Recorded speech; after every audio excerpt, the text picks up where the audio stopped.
We've had a group of 10 journalists, half Chinese, half African, who have come together for a 3-day workshop, and then they've had 10 days to report on their stories and to collaborate.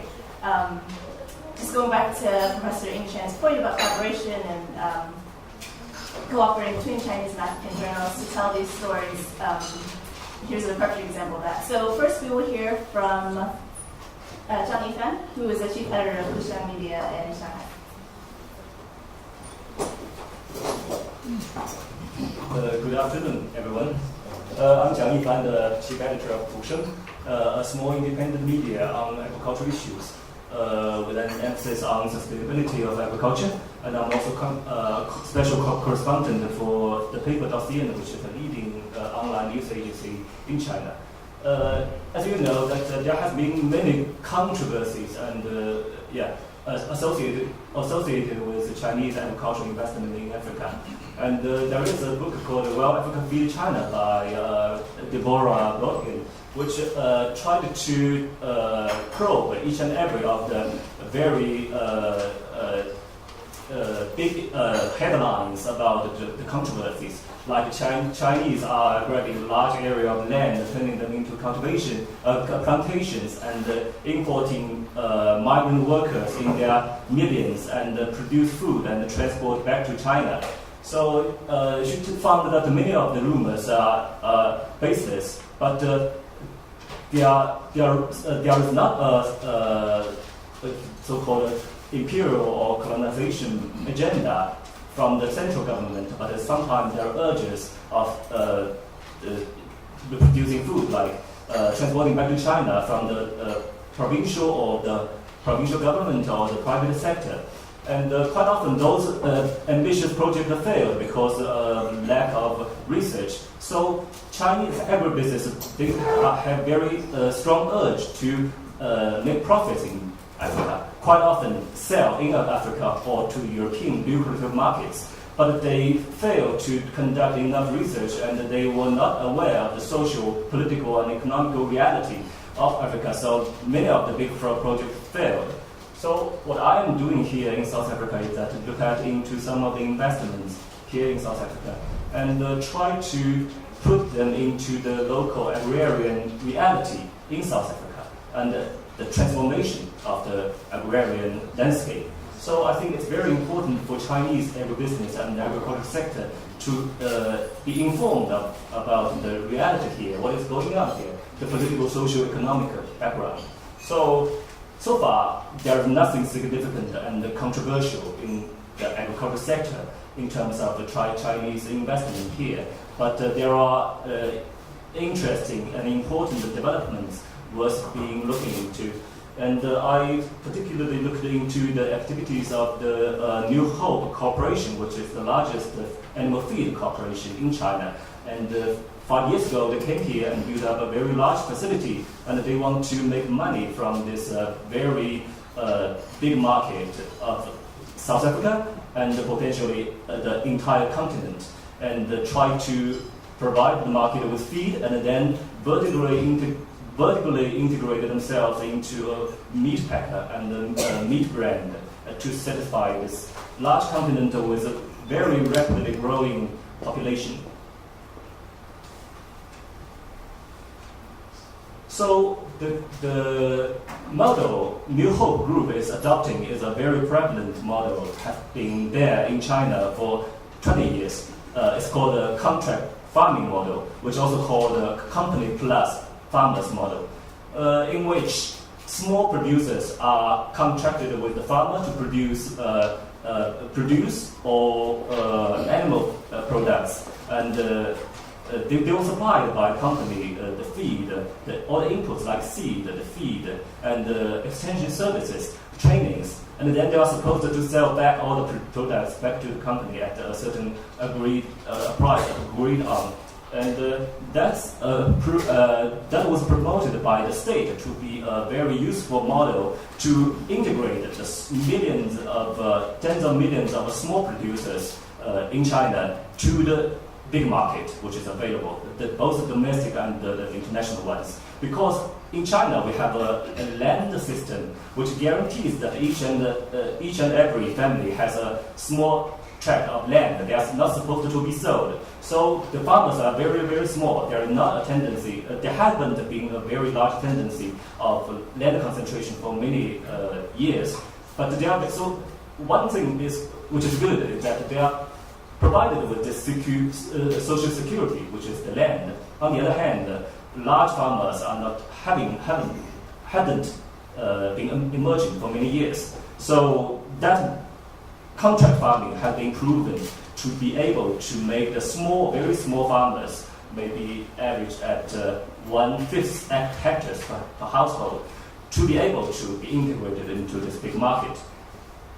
So, like New Hope, it has been working with a lot of small farmers, and there are also meat packers, meat suppliers who work with those small farmers to supply the big fast food chains, supermarkets, all those big markets.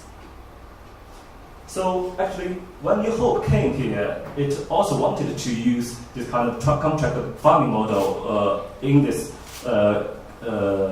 farming sector, but they originally wanted to work with big farmers to make the business efficient and productive and competitive. But the managers told me that they were not accepted by the local business, which is quite monopolistic. So the big farmers, the big animal producers, they didn't want to buy their feed and didn't want to supply them with the chickens and the cattle, because they think this new company is going to change the landscape of this entire business, and they were not willing to accept the new farmers. So they went around it by starting to work with small black farmers, which is very much unproductive and in the shortage of state support in terms of extension services. So initially they supplied some of the black farmers with the feed and the young chickens and sold them at a very low price, because the small farmers, they had problems with working with those hatcheries, for example, if they want young chickens. So the company came in and bought the young chickens from the hatcheries in their thousands maybe, and distributed it to the small black farmers. And then they started to become chicken farmers. And the New Hope also supplied them with feed, so they can start to grow and become more and more bigger and bigger. And these farmers, they are called clients. They are just selling feed to them, and they are not into those contract farming arrangements.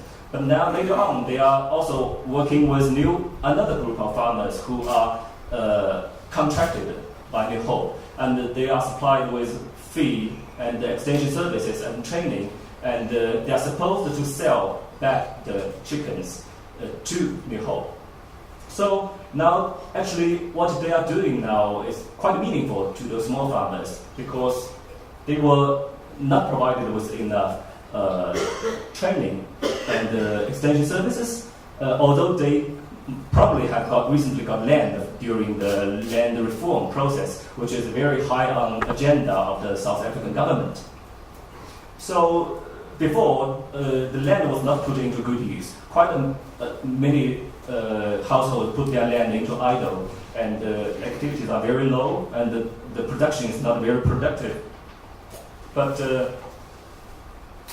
New Hope has given them more income. But and at the same time, because of the land reform process, it's supposed to give the rural community more income and more employment. So if that doesn't come into place, that doesn't realize, then the land reform will render to be meaningless. So actually, the local big farming sector is also trying very hard to provide the farmers with this kind of services. So there is something called agro-BEE, which means agricultural black economic empowerment, which included this kind of three main categories of approaches. White equity share, in which some black small farmers they just invest in the white big farm and have a share. But that one doesn't really bring about rural development, because the farmers, the black farmers, their skills won't really develop, and it won't provide many employment. The other one is called a strategic partnership, in which more extension services, skill development services are provided by the white big farmer. And the third one is called the farmer development, which Green SA is doing. We're working with big companies like Monsanto, all those big input companies, trying to connect those small farmers with the commodity market, exported oriented market. But this model has some limitations. Many of the so-called emerging farmers, the big farm sector is trying to engage. They are well with capital and with knowledge and well prepared for the commercial commodity production. And the small farmers are really lagging behind. But although sometimes there are small commercial farmers, but they are not those smallholders, which has very big number in this country. So the smallholders are quite often left behind. And there may be also geographic confinement, in which those places closest to the big cities can be better serviced, while those farmers in the former homeland areas, they are left behind. So the consequence is that by working on those LBE arrangements, actually the big food domination of the agricultural economy and the food system is maintained or even strengthened. There can be only very limited so-called emerging farmers working with the big farmers in the end. And the food price volatility, which we have seen in the past several years with this drought, won't be really solved. Of course, local production, people are not being able to produce their own food, and they are quite often producing for the international commodity market. And the food price, because of the South African market is really a liberalized and free trading market system. So the volatility of the international market is immediately transmitted to the local market. So the food security issue of the local communities won't be solved by this model. And of course, by introducing the introduction of monoculture and the inputs from the large chemical companies, the pollution will also come about. And so all those will mean that the land reform may not be very successful. And another issue I left behind is that those small farmers who have been playing with those big farmers, and later on they may become so-called independent in the market, they may find them into a very awkward situation, competing with those big market and entering those big retailing chains. So that one, BE, and can be one solution. Of course, given all those shortcomings I have brought about, they have significant potential for increasing income and employment for those rural communities. But there is another approach being practiced by activists and scholars, is that the food sovereignty model. Before food sovereignty, we have been talking about food securities for dozens of years, but food security doesn't really mean that people will have nutritious food and will get fair income, fair share in the entire food value chain. So to make the rural community to be able to have very nutritious, sufficient, and diverse food, and really get a fair share of the income from the food economy, is called the food sovereignty, and it has been an international movement. So here there are also some South African local organizations really pushing this alternative model. And there are organizations called COPAC and Earthrise. They are building demonstration sites, the demonstration projects, and they are promoting this idea of self-solidarity economy, in which people inside the community, they will work with each other on a reciprocal basis, and they will have common ownership of land inside the community, so that they won't be just farm workers working with the big farms and still always under the risk of being evicted. And there will be local agricultural productions. Agricultural production intended for the local market instead of the international commodity market. And because of this, based on this local agricultural production, there will be local food economy going on, and there will be local economic loops being formed. For example, the income generated from agriculture and food that will be reinvested into a community fund, and the community fund can reinvest into local businesses like bakeries and brick manufacturing businesses. And there will be a loop, and then in the end there will be a closed loop which will continually strengthen the local economy. So that's the things, the two major models I'm going to present to the Chinese readership and to the readers here as well. I think it's very important to situate those kind of agricultural investment into this broader social, economic, and political scene in South Africa. Thank you very much.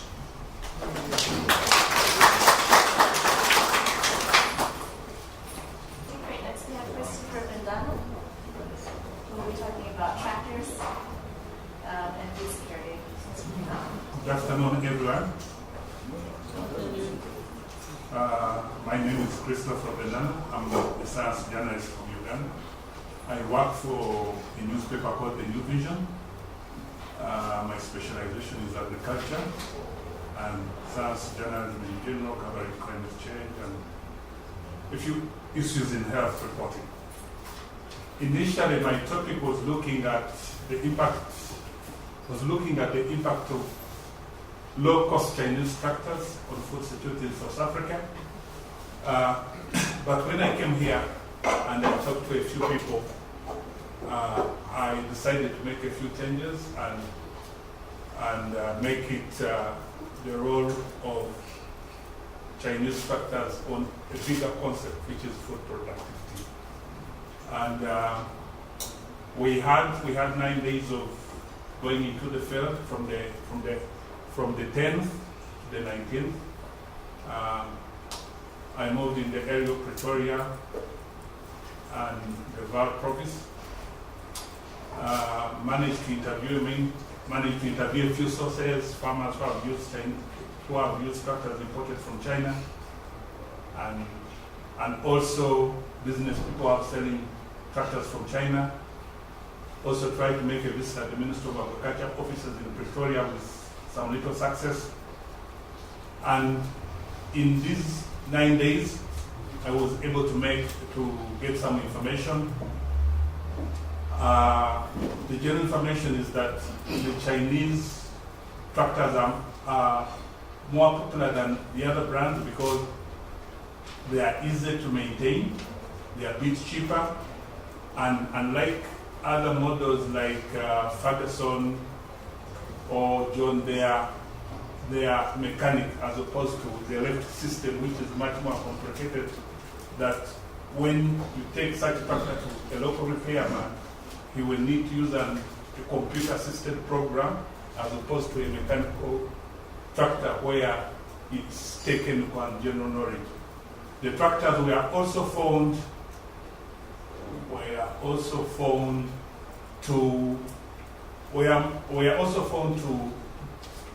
favorable to the small-scale farmer as opposed to the large-scale farmer because of the different types the companies make with different horsepower from 50 to 70 to 100. The South African government somehow has been involved in a program where they imported some tractors from China and gave them to a number of cooperatives. And one farmer, Dr. Marabolo, said that the tractors, he agreed that unlike the big tractors, the tractors were much more used by small-scale farmers as opposed to people like him who had 500 acres. So he was saying that the Chinese model should be promoted among the small-scale farmer as opposed to the large-scale farmer.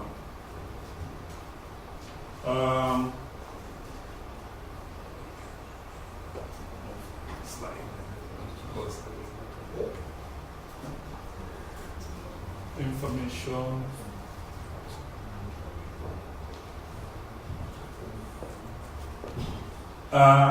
In my field study, I also used secondary sources, which included online articles, especially read articles published by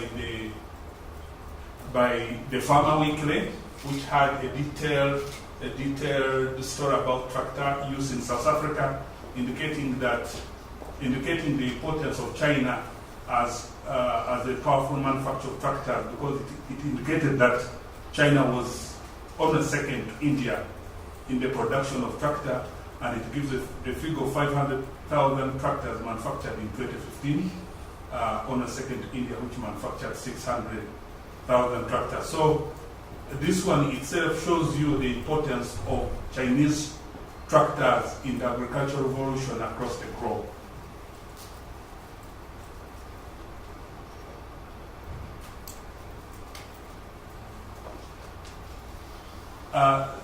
The farmers said, though the Chinese tractors were popular, I've already, I think, mentioned that they were facing competition from the established brand, including John Deere.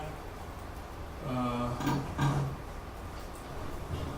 think I've already explained many of these ones.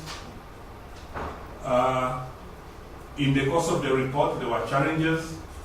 I mentioned locating of sources, as somebody in South Africa, was not easy. Transport moving from here to Pretoria and then to other villages which are not here was also a bit expensive. As a foreigner, it's not easy to use public transport, so you have to hire a car. Some sources, like at the Ministry of Agriculture, were not open.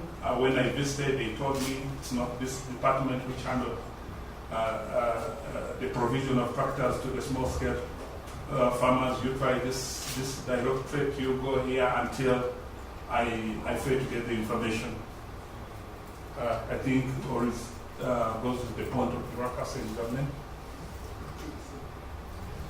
I also made some recommendations. I think as the China-Africa reporting program provides a grant of between $1,000 to $150 for a story, I think I suggest that such should also be for a reporting program, especially in a city like Johannesburg. Maybe our mentors can also help us to make initial contacts with sources, and also journalists who are not South Africa should maybe paired with a local journalist. I think that's all. Thank you.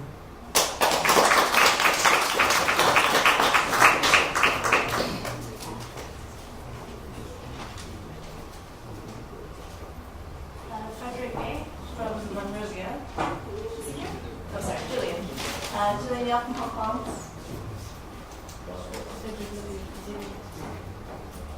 Gillian's working on a documentary about culture and soft power.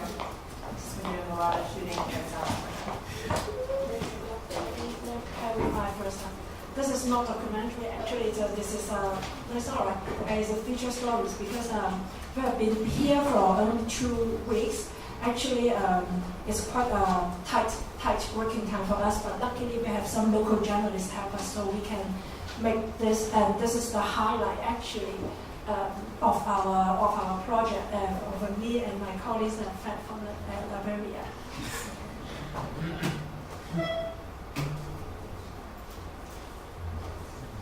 Okay, this is okay. My topic is about soft power. Actually, I put Confucian Institute just as a hook. Actually, I want to look in more like into the African perspective, how they look, how they perceive Chinese, how they look at China. Because I'm always interested to know how other people's or how other countries' people see about China.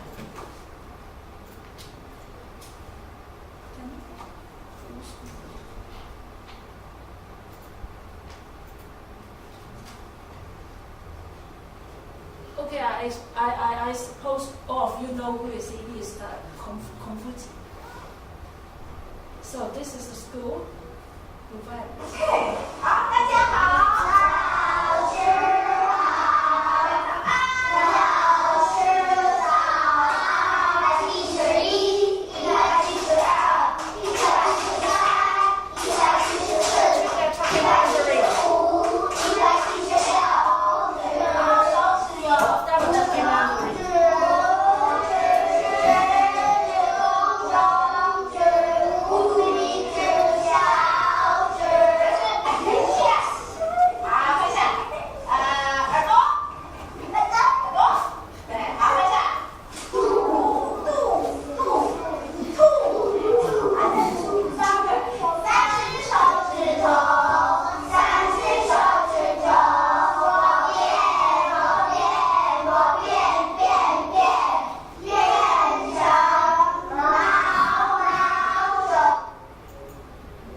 Actually, after I come here, I don't think I can give any very in-depth views or very specific angles on the topics. But actually, after 2 weeks here, I have more questions instead of answers. Because I want you to know more, you will want to ask more instead of you will say I'm an expert or I know how Chinese people is being seen. So actually, what really questions that we really need to ask is, if you want to know, say, about the soft power of China, say, in Africa, what are we talking about? You know, because China, there's one China, right? But Africa, actually, there's a 54 African country, or even 57.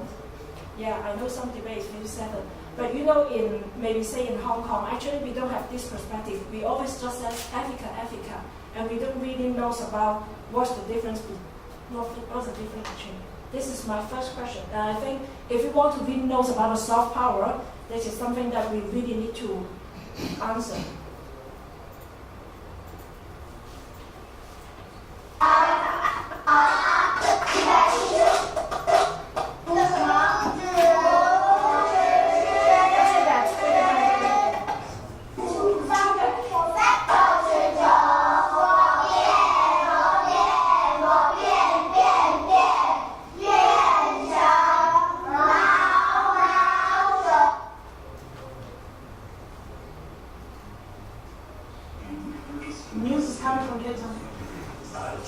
This is a radio 702.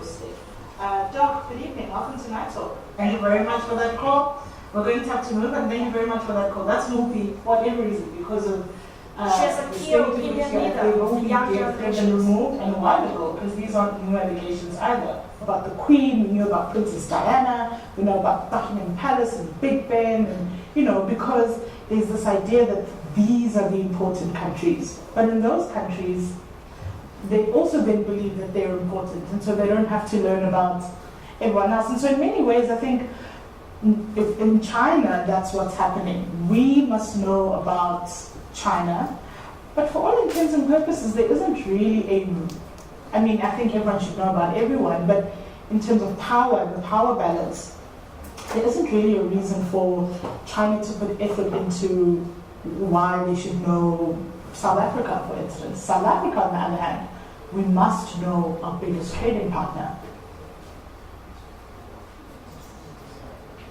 So actually, she is quite popular in young generations. She has quite many followers in her Twitters.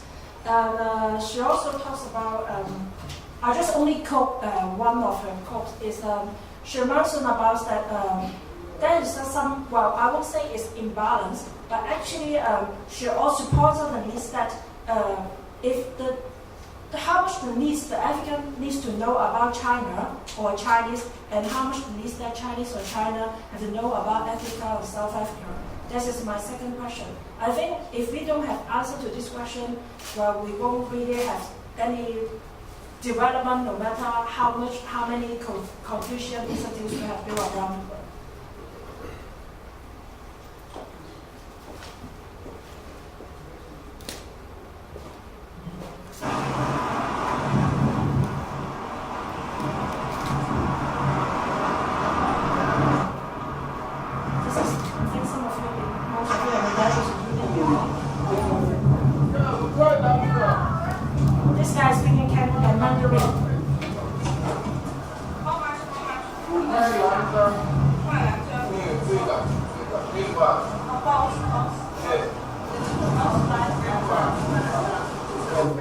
should have done more to promote their cultures and to promote their peoples. That didn't go down well. And I think they've become so used to just the way that they do business. It's always business as usual.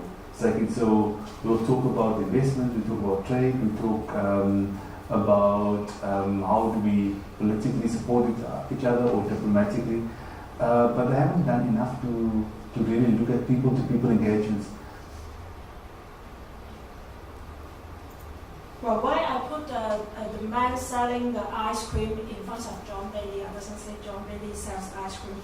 But actually, there's some mirror. I don't know if you get, maybe you don't agree, but mine is if the engagement between the countries is only diplomatic or only solely on business, then it's just like John Bailey said, that's not enough.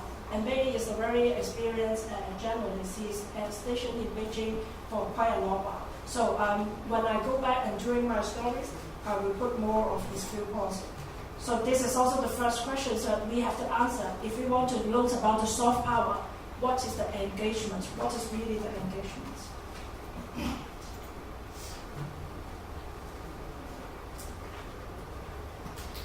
Okay, now the CI.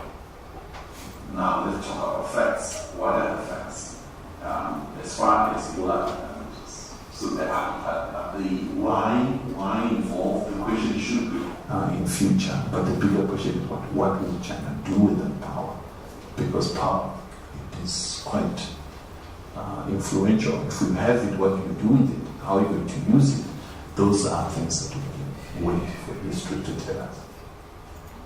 Okay. Actually, we have visited the Confucian Institutes of University of Johannesburg, and that was quite a long interview, and that we don't have time to pay the whole interview here. But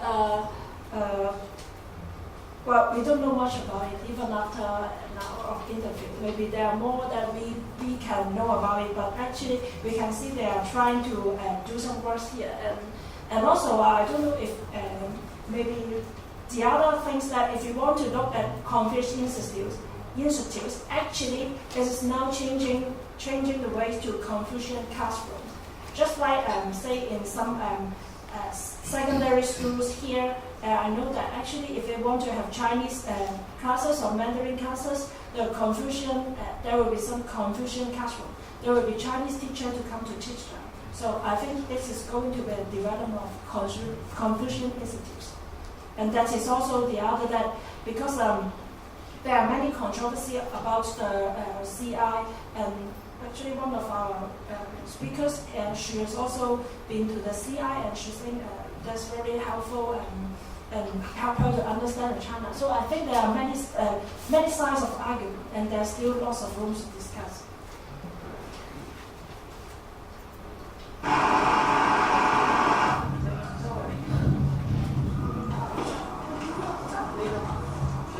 Yeah, I go to Chinese factory in Ethiopia at the Eastern Industrial Zone. I visited there 2 times, and again when I was in China last year on a media fellowship, I visited so many areas. So actually why I interview my colleagues is because I want to know about, as I said, I want to know about how Africans see China, and she's actually working on a topic which is very in-depth, and he will present after me, and why not follow him? That is my fault. And actually he's asking the question is, how can we achieve a win-win situation, not between me and him, but in China and Africa? Yeah, and then his focus is on the languages. Actually, language is also a very important element of a soft power. I think instead of we arguing or going deep into what is soft power in terms of these kinds of academic debate, I think the way in which people perceive the language, how they see the language teaching here, I think it is more direct. Because 2 years ago, I know in South Africa, the government, they want to make it one of the official teaching language, and it stirred up quite a lot of debate. So we see the secretary of the teaching unions, and Fred will tell us more on later.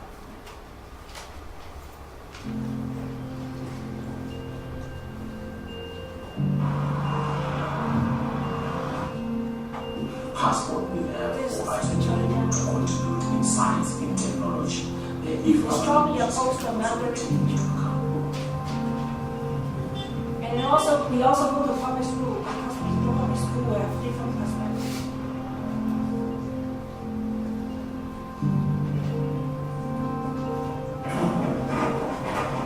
You also have a second language.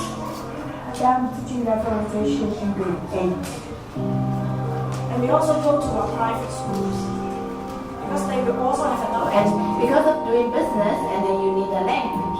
So therefore, they want to also introduce the language and the culture so that you can understand each other better. Well, that is a part of the highlights of what we've done in the over past 5 days, I would say. So I have to thank my colleagues, and also I have to thank Philip. He's the associate editor of American Guardian, but he's not here. But actually, he's very helpful for our project. And I would say I learned a lot, and also want to say thank you, Barry. I love this, love the experience in this country. Okay, next year.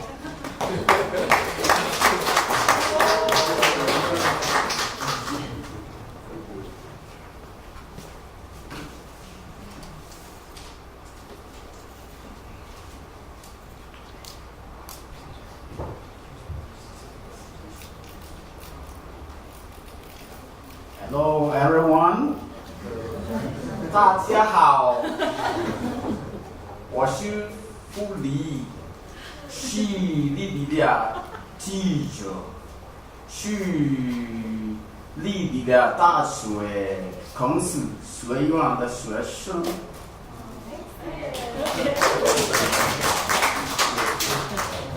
Okay. My thanks and appreciation go to the organizer of this workshop, this project. I am the editor of the in-profile daily newspaper in Liberia. I won the Press Union of Liberia Best Newspaper of the Year in a row, the first paper in 2014, 2015. And my engagement or my interest in Chinese activity in Liberia began in 2016. That's in 2006, when Liberia recovery program began in 2006. The Chinese came in after the war. You remember that we went through a lot of wars. And during the recovery program, Chinese took the University of Liberia to build. Chinese took the health ministry to build, and one of the referral hospitals to build. When the Chinese came to take the international airport, the American people said no. When they decided to take the damaged hydro to restore electricity, the American people said no. From 2006 to 2011, all of the projects that China offered to undertake, they delivered everything. But as we speak today, Liberia is struggling with that hydro to restore electricity in a very small country of 4 million people. The American people sent a U.S. Marine to manage the airport. It was not built. And 2014, after Ebola, the Chinese came in with medical supplies, and the United States came in with military supply. That's how I created interest in China.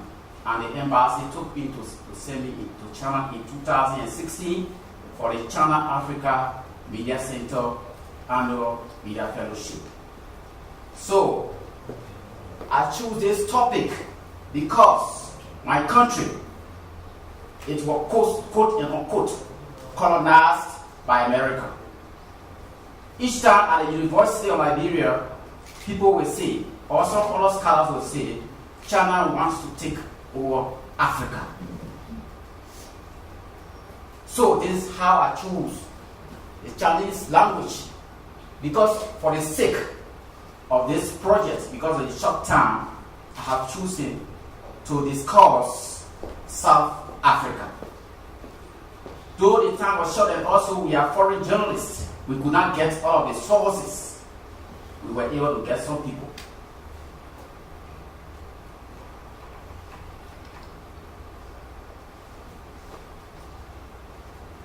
The teaching of Chinese language in African schools and universities, soft power has become contentious, with some considering it as another form of colonialism and imperialism.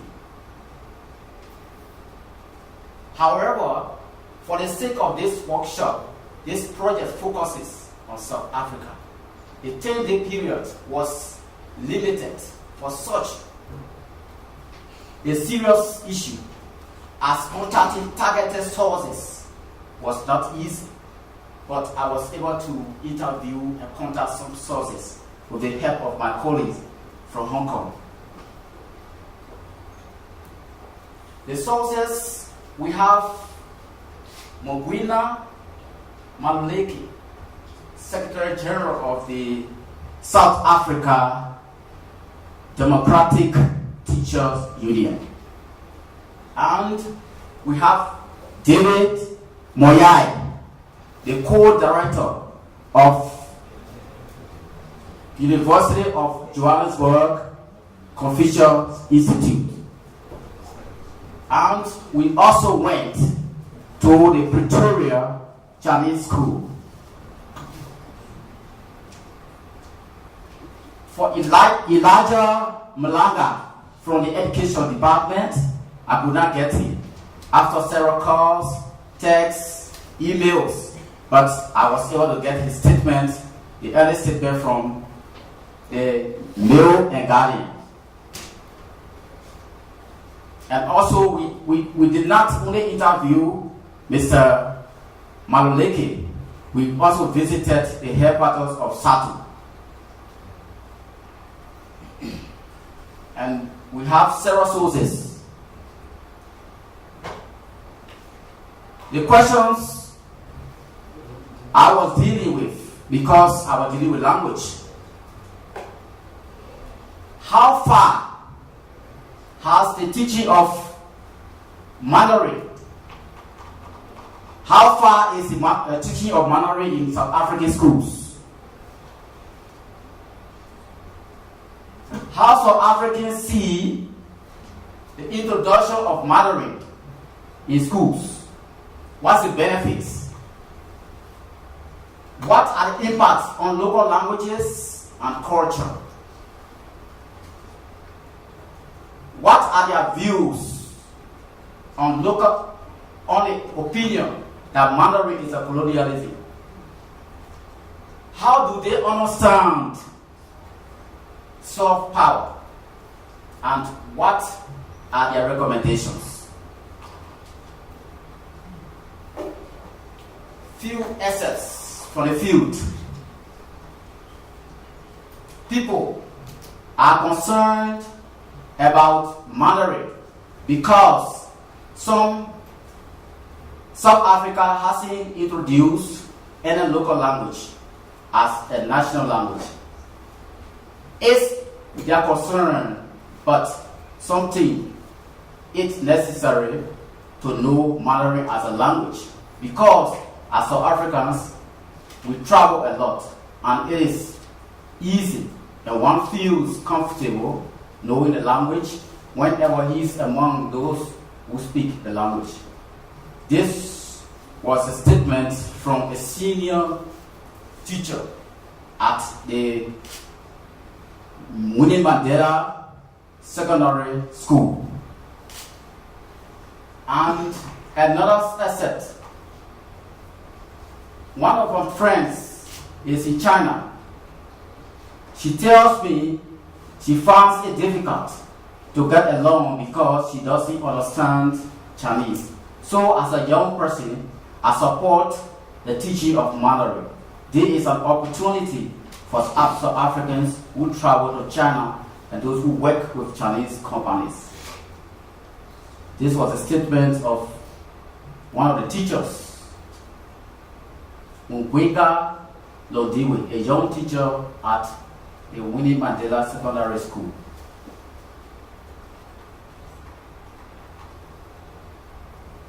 And we went to the SATU Secretary General, Mr. Maliki. You know, in the education system, the teacher union is the major stakeholder. Before I came here, I did a research, and what I gathered was that the teacher union was opposing. But after the interview with Maliki, it was found out that the teacher union was not opposing the teaching of Mandarin in totality. What is his problem, as he explained to us, was government was placing serious emphasis on the teaching of Mandarin in schools. And there was no consultation. That was his problem. He said he has no problem with Mandarin because South Africa has its own languages, the local languages. Why is it government is not placing serious importance to these languages and then even issuing circulars for Mandarin? That was his issue. Different from the view that the teacher union was actually opposing Mandarin in school. And we visited the University of Johannesburg, the University of Johannesburg Confucius Institute. David Moya is the co-director of the Confucius Institute. This is what he said. The Africa-China relations is nothing new, but our argument remains strong that you cannot deepen these relations without understanding each other. That is his argument. And we gathered the pros and cons. Most of the people we spoke to, according to Mr. Maliki, he said this form of introduction of Mandarin in South African schools is another form of colonialism. Because why? Government was going to sign agreements with Beijing, and then they would just kind of impose it on the locals, which was not good. But Maliki, Moya said, no, this is not. It's actually investment and trade driven. Because South Africa, the trade volume between South Africa and China has grown in years. Besides, it was gathered that South Africa hosts the largest number of Chinese immigrants.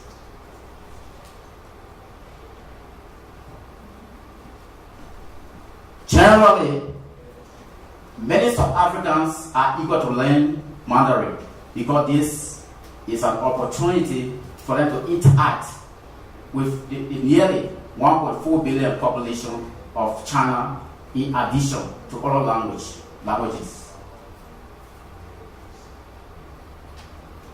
Challenges: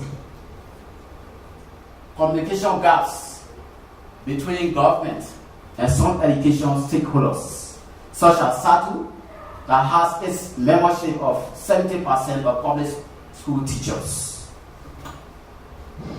Memories of former colonial masters and apartheid system make it difficult for some citizens to accept Chinese language and culture, and trade imbalance. So you see our field trip, my colleague just displayed the video, and I'm a print, so I deal with photos. There you see the pupil in Mandarin class at the Pretoria Chinese School. And you see the students at the Pretoria Chinese School reciting the Mandarin. Also, the co-director of the Pretoria Chinese School, she is Angela Liu.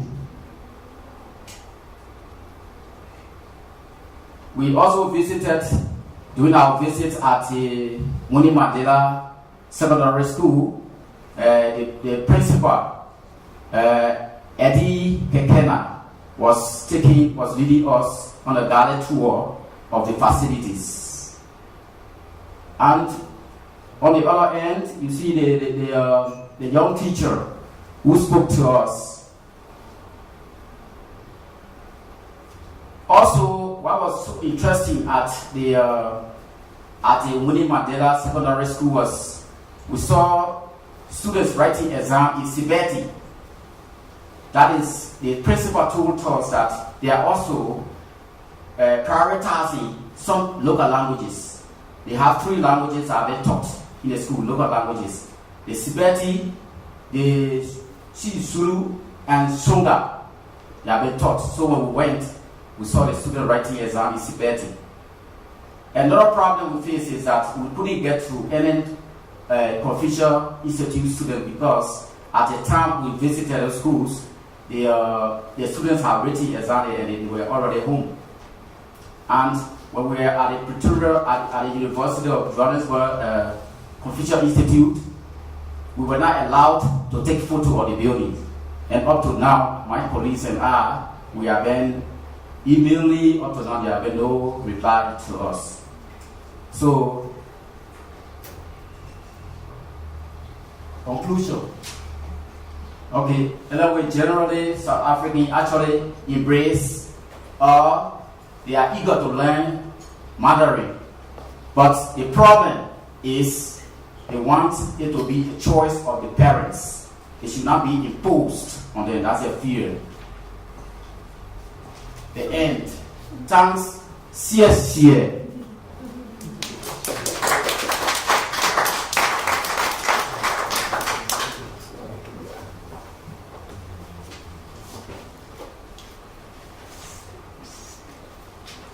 So now we have Arison Tamfu. We'll be talking about the effect of xenophobic attacks on the Chinese in South Africa.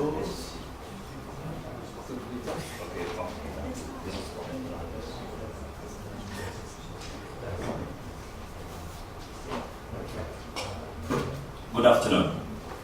I come from Cameroon. Let me just say I'm a freelance journalist because I cannot name all the media organs that I'm working with. Now, like, why in Cameroon we heard so much about xenophobic attacks here in Nigeria? Sorry, in South Africa. Talking about Nigeria, you know what Nigerians have been going through. I have my brother in Nigeria. You know what they have been going through here. So I heard a lot about this. So I came here to see whether Chinese were actually also concerned with these xenophobic attacks. So my research was focused on that. The Chinese affected, what is going on? That is why you have the headline, is in a question form. Is anti-Chinese sentiment in South Africa growing? So this is the background before we get to my findings. How many Chinese are in South Africa? It's difficult to have a specific figure because Chinese are always migrating. They come in and go. But the Migration Policy Institute has an estimate that there are about 300 and 500,000 Chinese who are living here, which makes that the highest Chinese community in all of Africa residing in South Africa. And why do they come here? Most of them came here, especially those from the second generation, during the war period, the World War. They escaped from China, came to live here. And many of them who are coming now are coming for business. You know that South Africa is the giant economy of Africa, so many of them come here to do trade and to also meet their family members. Now, this is what I found during my research. Xenophobic violence against Chinese increasing. Now, this is something that is happening, especially on African immigrants in South Africa. But according to research from the Migration Policy Institute, Chinese have been attacked recently. And during my research, I found out that in early January this year, when we all know the donkey story, in Lesotho, the border between Lesotho and South Africa, where more than 100 donkeys were skinned. And automatically the Chinese were blamed for that. But that was not the news. The news was the way the South Africans reacted. On social media, they said they don't want Chinese here again. They said Chinese children should be killed. And that they don't want to see any Chinese citizens. Some of the locals, by the way. It's quite an indication of how these people feel. And then I met a lady, a Chinese lady at the Chinatown. She's a trader there. And her name is Ju. I don't know what I pronounce that word. She told me that the moment she finishes her work, she locks herself up and stays inside the house. Because she's afraid. She has been attacked once simply because she's a Chinese, but attacked verbally. And then I met this Wilson, a cab driver, a taxi fleet driver here. He's a South African. This guy was very, very angry with the Chinese. He told me that the Chinese are taking their jobs and that they don't want the Chinese here again in their country. And I hope we all know the popular Fong Kong.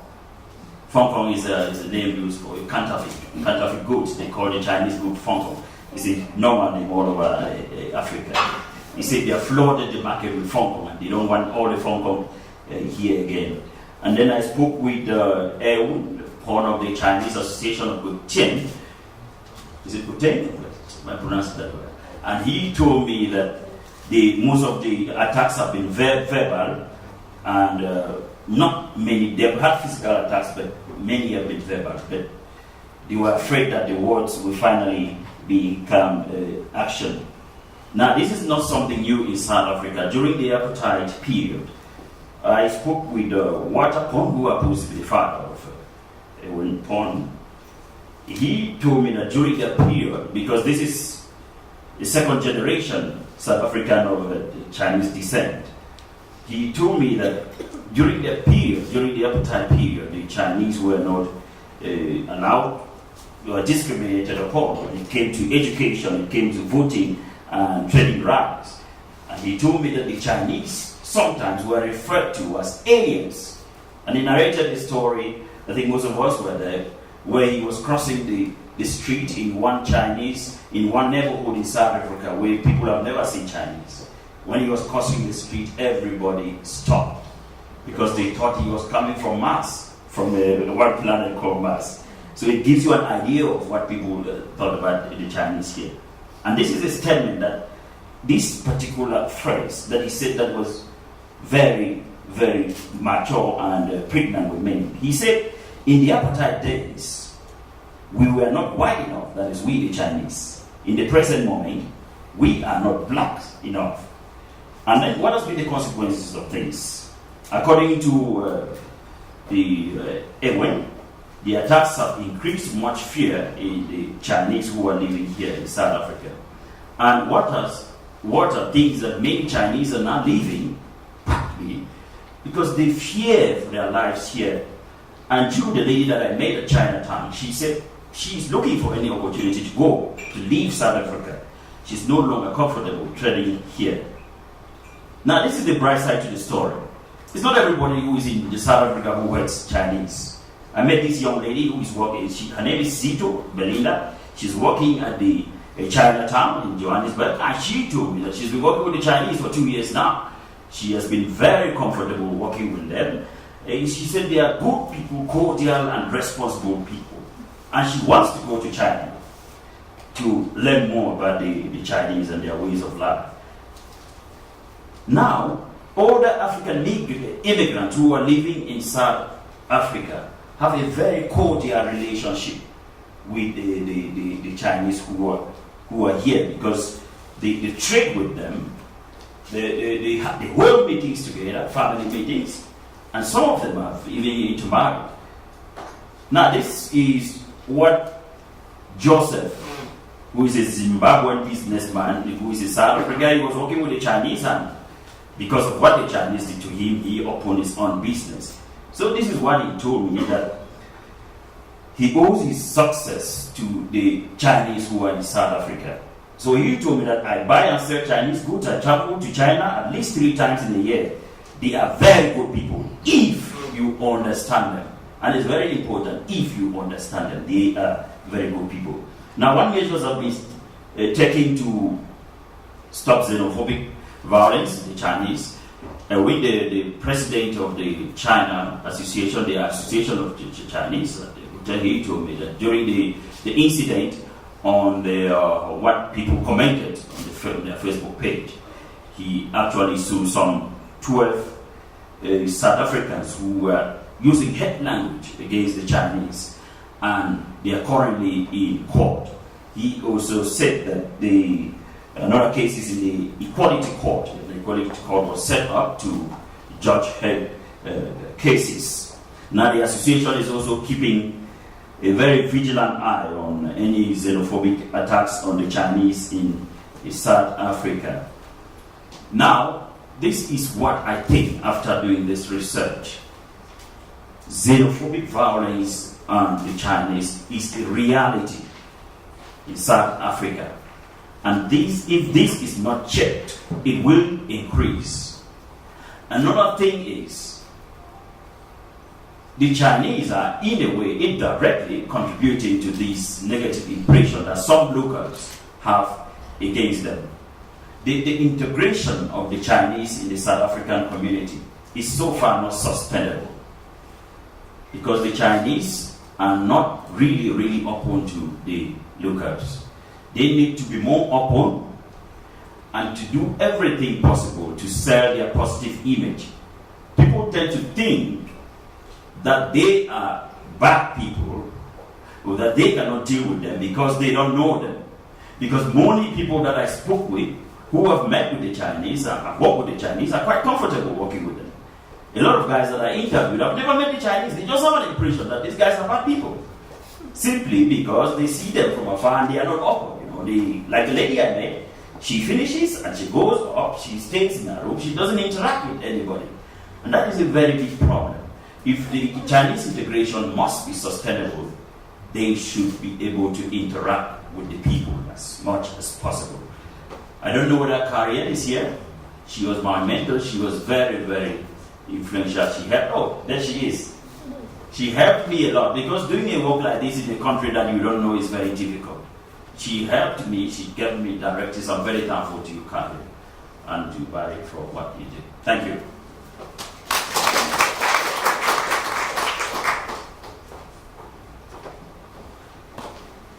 We have Xiaomeng, Senior Editor at Social Media. She'll be talking about Chinese security companies here in South Africa.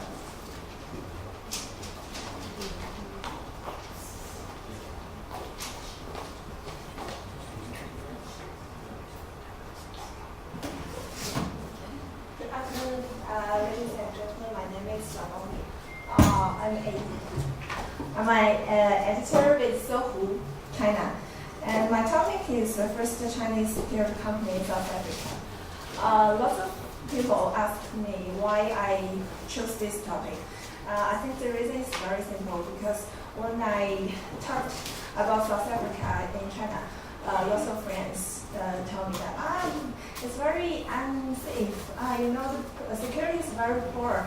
And even my father told me that if it is not necessary, please do not go there. so just because of curiosity, I searched on the internet and do some research about the security situation in South Africa. And I found that South Africa has the largest private security industry in the world, with nearly 9,000 registered companies. And I think this data was collected by 2014. Because the crime rate is going higher, I think this number will be, increasing. And by doing research, I found a report published on Mail and Guardian with the title "First to China, South Africa Security Services." I think that's very interesting, so I read it. It said that on December 20, 2014, HW Security, a joint venture by Shandong Huawei Security Group from China and Reed Private Security from South Africa, announced its official funding in Johannesburg. And it also said that the opening ceremony is very big, with over 17 guests from the Chinese embassy and also some trade association and Chinese companies in South Africa, and also some local societies were in attendance at the ceremony.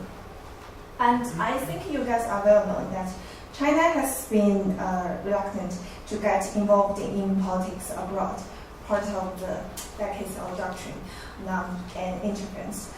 But that culture is being tested by its rapid economic growth and the outgoing of some state-owned companies, as the one by one road, So the job of protecting China's ever-expanding commercial interests and more than 1 million Chinese living abroad has led to shifts in the country's traditional foreign policy.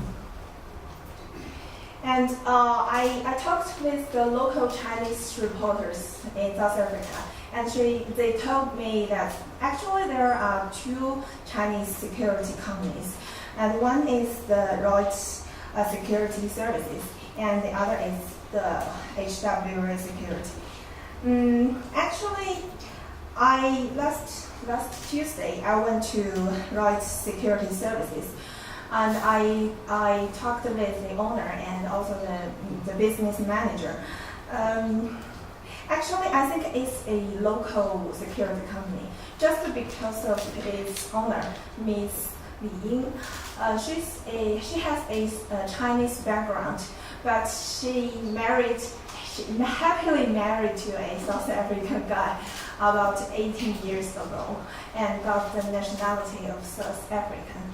And then she told me that because her nephew got robbed and about 10 million rands a few days ago, so they decided to establish this kind of security company.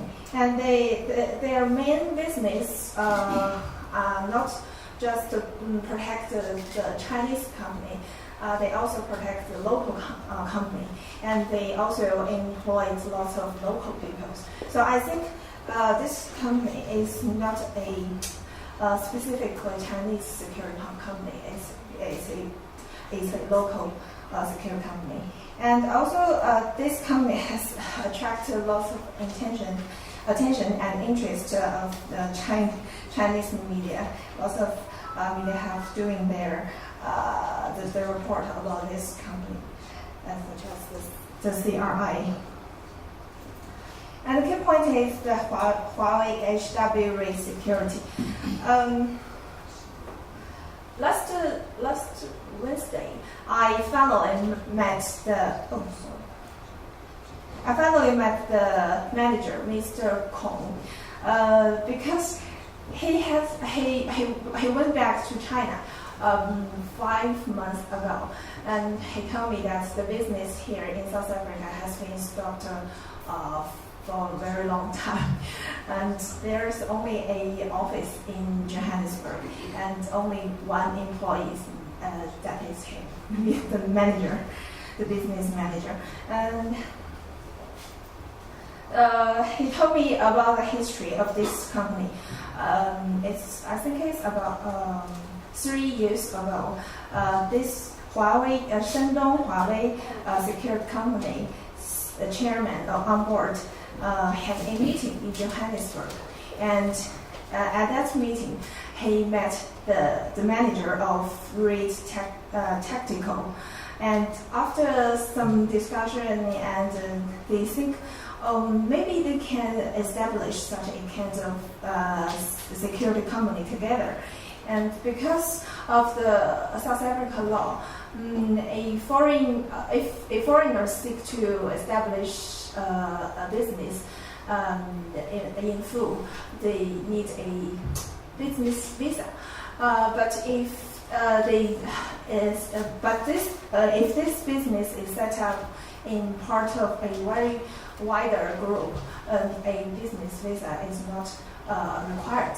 So according to their agreements, the Huawei security company held about 49% of equity share, and the REIT security, this local private security company, held 51% of equity. And then on 2014, this joint venture established, and Mr. Kong told me that it was REIT tactical that employed the local people to do the bodyguard and everything. And it's Mr. Kong, the Huawei company, is in charge of get the connections, get business connections, and their main business is about to bodyguard the Chinese businessmen that's having meetings here in Johannesburg. That's their main business. Yeah. And but when I asked how's the business going, he told me that it was actually very good because he has lots of connections to those Chinese companies, and if they send Chinese businessmen here, and they will connect him to do the bodyguard, and then so their business is quite well. When I talked about the competition, because of the fierce competition of the private industry, he told me actually he never felt about the pressure because their business are mainly around the Chinese people, and he even told me that very little local people or companies know the existence of his company. And I also, in order to have a experience of the security service, I experienced the security service that I think is Wits University employed ADT security solution. These two guys. They protect the Gillian to film the documentary thing, and I just take advantage of her. And then actually it's very nice. This guy in the white never talk. And the other man, we had a very good conversation. We talk about family and career and the other things. Actually, he told me that it was because the passion for the security, so he chose this job. And also, it's not all of the Chinese men employed the Chinese security company. You see Matt. Matt is a bodyguard of a very rich Chinese businessman, and he had a contract with his boss. And because their cooperation is very good, so he has extended his contract for another year. And Matt, I asked if something bad happened to his boss, what will he do? And he told me there's a bullet for him as well. Very such a handsome guy. And yeah. So at last, I'd like to start Africa-China reporting program, and also Barry gave me this precious chance I had a very good experience here, and also thank Karen, my mentor, sit back in the room. Very thankful. I'm very appreciate for you guys. Thank you.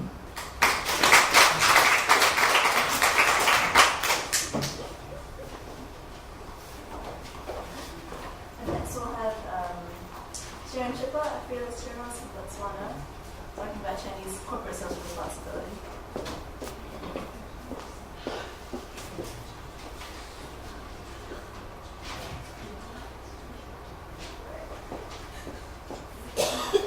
Good afternoon.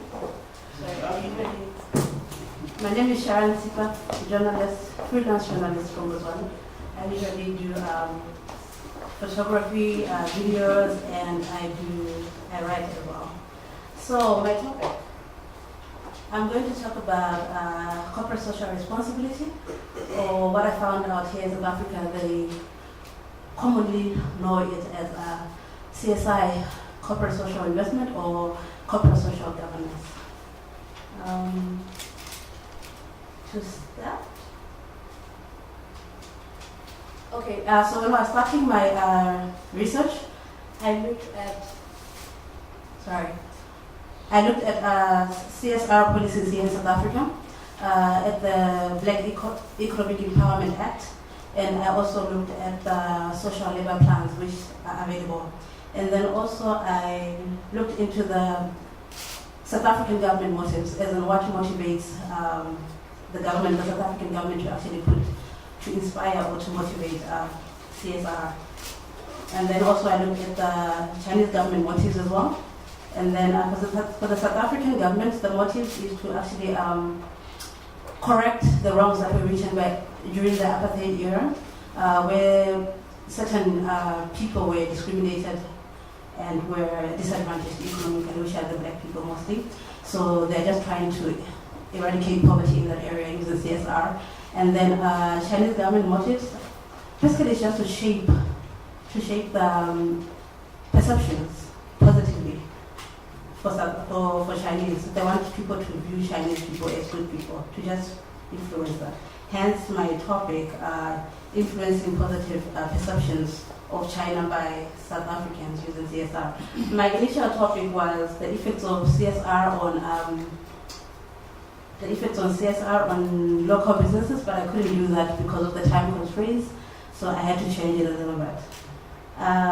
Moving on, so these are some of the challenges that have been highlighted by my colleagues as they have presented. Challenges were getting people to interview. Before we went out into the field, the reporting project here, they organized a seminar where they put together maybe like 20 companies under one roof, and we mingled with those, we networked with those, and I identified a few people. You can see this woman here, Mbuli Tamfu. She's the Deputy General Manager of Bank of China. When I asked her to give me an interview, that's the smile she gave me. And then, then she gave me a business card, and then I followed up with her a day later, and now that's the face she gave me. At least I felt that she behaved that way, because it changed. It wasn't warm anymore, it looked like that. So it was so scary. I was like, okay, never mind. She sent me an email on Friday telling me that she couldn't get permission to give me the interview from the Beijing headquarters. So, and then, same thing happened with these three guys. I put their picture upside down, that's for the fun, but because, So that was Nation Chow of Huawei, the phone. He also had agreed to give me an interview, and then he told me he can't because blah, blah, blah. Permission from Beijing. Same thing with JMC, Mr. David, and then with the sales group again, Mr. Wu Xiaocheng. At some point he told me that he's going to China, but that wasn't true. Anyways, so I couldn't get. What I'm just trying to say is it's very difficult for us to actually, as journalists, to talk to the Chinese people, even those that are doing corporate social responsibility. I was actually shocked because I thought it would be so easy to get an interview on corporate social responsibility. Hello, you're changing the lives of people. So why would you want to hide that? If I were you, I'd just put it out there. I want to show off that I'm doing a good thing. But sure, I found out the hard way. Anyway, these are some of the questions that I asked. I just put them here because I just wanted to see if maybe for you to see if some of these questions were actually maybe on the offensive, or were they worth denying me an interview. So the questions were, what is your view on how Chinese people and South Africans relate to each other? What informed your choice of CSR projects? How many CSR projects has your company carried out from inception to date? And how much have you spent on this one? I think the money bit was a very difficult one because nobody wants to talk about how much they've already spent on their CSR since they founded their companies here in South Africa. And then I wanted also for them to also speak on one project, just one, but they couldn't. One project that you have done before that stands out for you. No, I didn't get that. And then can you share on your CSR project you are currently doing? They'll tell you off record, but on record, forget it. And then talking about perceptions as well, I wanted to, the question of perceptions was, would you say your CSR is positively changing how South Africans view China and the Chinese people?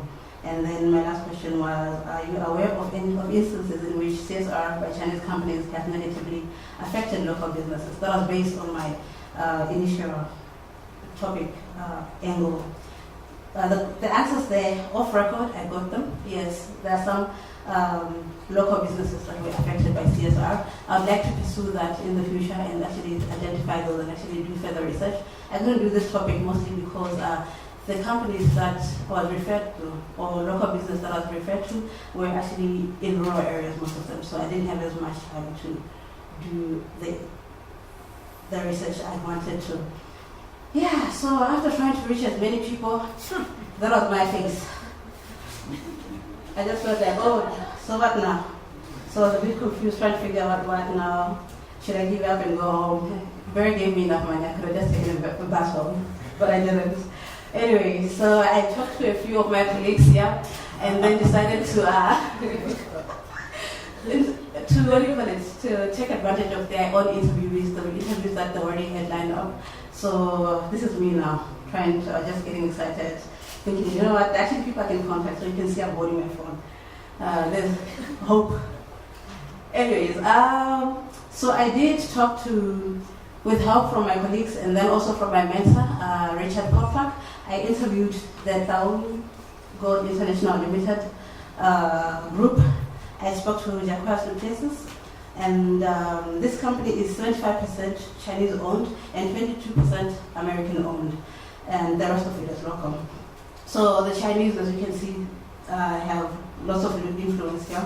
Talking to Jacques, I was just asking him how he relates with within the company, of course, like internally, how do they relate? Is there three different groups? But he said that for them, they're lucky because they interact with Chinese that are different. The Chinese that they interact with are sophisticated, well-composed, professional, and very cautious of corporate standards. So hence, they do support CSR. So when I started talking to him about CSR, he blatantly told me that they are not doing what the government asked them to do. One, because they feel like the government is using them. The government asked them to, the government, actually like the municipality, they're asked to, required to build schools, they're required to build hospitals, and they're also required to build, I'm not forgetting, but basically just the infrastructure. So he said, they blatantly said, no, they're not going to do that because the South African government should have and has a budget to do its own infrastructure, and they're not going to do that because they don't necessarily have the profits for that. So basically what they are doing, what they did is they engaged a consultant called Umsizi, and then Umsizi went to the areas that they are operating in, that's in Mpumalanga and that's in Uganda, and then the Free State. So basically what they did with their consultant, CSR, as far as CSR is concerned, they do water harvesting projects with the locals. They also do grey water filtering, and that water is used for water gardening. And then they also have skills to do tunneling and netting. And then they also just give business, small business and entrepreneurship skills. Sorry. So basically that's what they're doing as far as CSR is concerned. But note that they are not doing what the government wants them to do. And then, I asked them why they're doing CSR. He said they're only doing it so that they only did it to get their money rights. It's not like it's something that they really wanted to do. So he said that within the social labor plans that they have to submit to get their money rights, it's compulsory. Media publicity-wise, they never get media publicity because that's not really important to them. What's important is getting their mining rights. So yeah, that's what he said. And then I went to New Hope, South Africa. Yifan spoke a lot about that one. Also, they also say that they're only doing CSR because they are compelled, of course, by the BEE Act, which forces them to actually do something about the poverty around them. So what they do as a company which produces feeds is they work with the small farmers, with the small black farmers that buy from them. Okay. And so they work with the small farmers, and they give free consultancy and training conferences to farmers in Mpumalanga and in other areas. They also offer internships, and then they're also working on launching a scholarship. So that's what they do. I also went to Soweto. To Soweto, I just wanted to see what Chinese corporates are doing in Soweto, given that most of the disadvantaged populations at that side. So to make my life easy, I just went to this community here, and I interviewed. It's called the Ikacheng AIDS Ministry, and I spoke to the founder there, Carol, and then her major concerns, though, with that CSR by the Chinese doesn't do anything much for them. As in, the Chinese companies, they don't really do their research. They just come and give them stuff. Like they have this Chains Group company which came and gave them like over 500,000 worth of supplements for children that they have. They have like over 900 children living with HIV/AIDS, etc. So they got that, but what they didn't want, which they got, were massaging machines. They also got like cleaning equipment, which they didn't want because they can't use it for anything. So what she said is every time any Chinese company comes and gives them things they don't want, they donate them to other NGOs which can actually put them to good use, and they can keep the little that they can. So they're not really benefiting from anything. What she said would benefit them, which they're not really getting from any Chinese anything, is money to educate the students because they're paying the school fees for the students. They could use food because they have, like you see, this right there is 2 kg rice, 500 mils of oil, etc. They're very small things. So every child gets that, and then they also give them 650 rands on top to top up for the food. But they're saying it's not enough for the families that they're put into the different families. So what they also want, what she said, also the supplements that they got from the Chains Group were almost nearing the expiry date, which means as much as they get, they have to throw away some of the things because they don't really use them at the end of the day because of the expiry dates. And then within the community, she spoke on the greater community. She said China and Soweto had good relations in 1976 before the uprising, the Soweto uprising. But after the Soweto uprising, she said that the Chinese moved from Soweto. So they are no longer Chinese there, except for one butchery that is still in existence, and then a few shops. But Chinese people that live there as part of the community that they used to interact with and go and ask for food from and get whatever, people that understood them, they are no longer there. So the Chinese that come to them are just strangers who don't really understand who they are and what they want. This is the last place I went to in Soweto. I went to Mbuli Secondary School. I'll just summarize here. Mbuli Secondary School, Chinese companies, they collaborated with the Chinese embassy, and then they went to Mbuli Secondary School. But basically, Mbuli, this is Innocent. This guy, this is the guy I spoke to. His name is Innocent. He said when the Chinese companies with the embassy came, they were informed by the Gauteng provincial government that they would be coming, they're bringing uniforms. But when they came with the media, they came with other government officials, with the mayor, and what did they bring? They brought blankets, school bags, shoes, flip-flops, a food hamper which consisted of milk, 2-liter oil, 2.5 kg sugar, extra large t-shirts which children could not wear. They brought packages for 400 students. So basically they brought everything that the school was not expecting and that the community did not need. The food, the deputy headmaster said the food was unnecessary because the government has a feeding scheme. So what they really expected, they did not get. And then, what they needed was school uniform, teaching aids, infrastructure, as in toilets for teachers and students. They also needed a great sport facility, and then a stocked and functional library. As you can see, this here, which looks like a conference room, is actually a library. We had an interview in there, but there's nothing, not even a single book. It's just a photocopying machines and what other things, and boxes full of papers. But it's a library. It's not being used. And it's been on since 2010. It's been like this since 2010.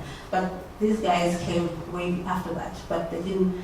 Basically, there's miscommunication as in what the Chinese companies are bringing. They're actually donating what they want and not what the government wants.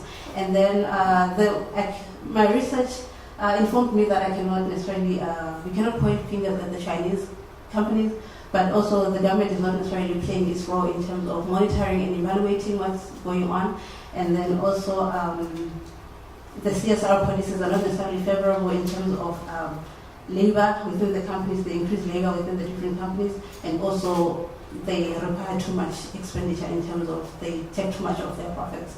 So I'll just stop here for now. Sorry, Barry.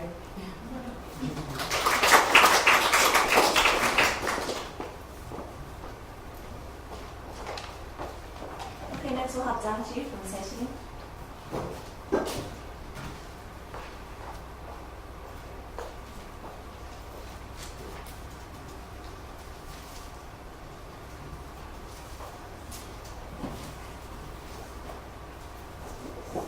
Good afternoon, everyone. And my topic here, as you can see, it's about BE, as a few of my colleagues has mentioned about its black economic empowerment. Actually, it's not the one I proposed, but when I arrived here, I just got obsessed to the apartheid history and found out that this is what the government is now trying to do to bring the black people into the economy. And I do find that it has a relatively big influence on the operations for Chinese companies in South Africa. So a bit of background here. This is a signing ceremony I attend in the first week during my time here, and it is about like Black Business Council signing MOUs with Chinese companies, and the key thing is about funding. So for South Africans want to bring black people into the economy, and one of the key things they want from Chinese companies is funding. So they want Chinese companies to invest in South Africa. But one of the big challenges Chinese companies face is about the BEE, the Black Economic Empowerment. And this policy has a timeline from BEE, which is only about the ownership. They require a share of 21% of Chinese companies' shares to hand it to black companies.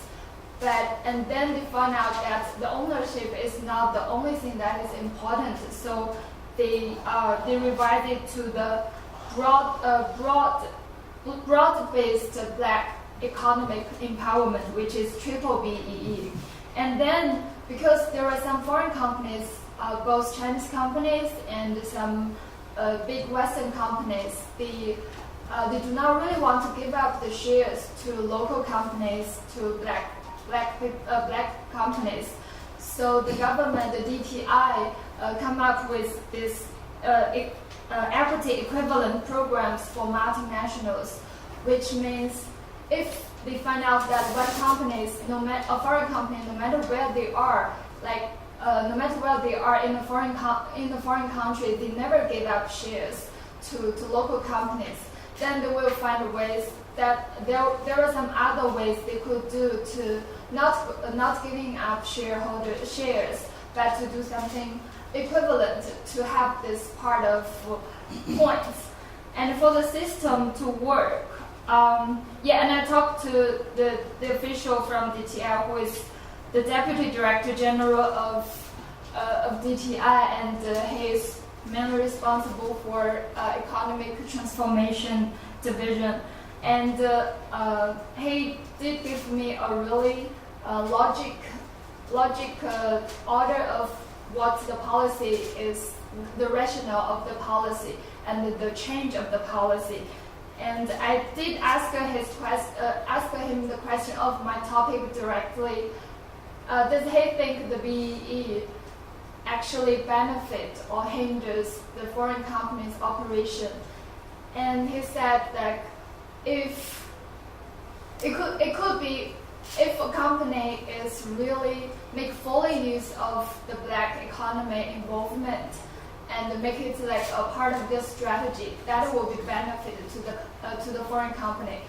But if they just do it like a check box and to check, we will see what aspects the BEE involved to get to have a BEE qualification company.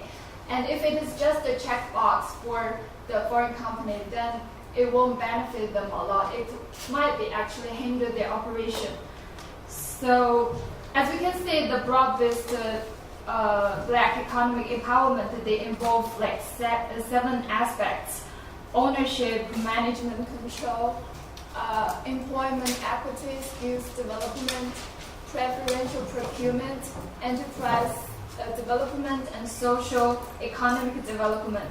It's like, I can show you, this is a sample I found online from Barclays, which is a British bank.